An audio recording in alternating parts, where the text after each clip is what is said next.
How to control laziness in Ramadan?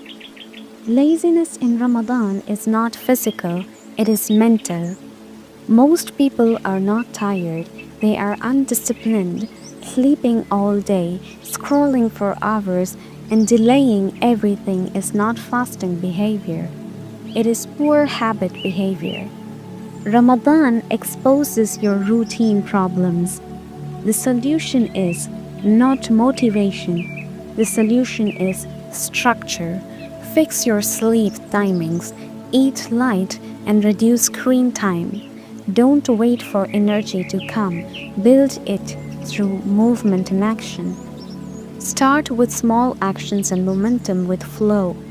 The more you delay, the heavier everything feels. Laziness grows in comfort zones. Ramadan is meant to break comfort, not increase it. Use it to train discipline, not feed your weakness. Control laziness and you control your life. Conclude each day with action, not excuses. Identify one task you delayed and complete it tomorrow morning.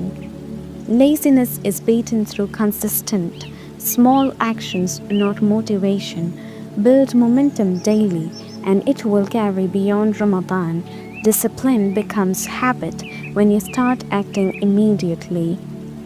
If you learned something here, like, share, and subscribe for more guidance on productivity and discipline in Ramadan.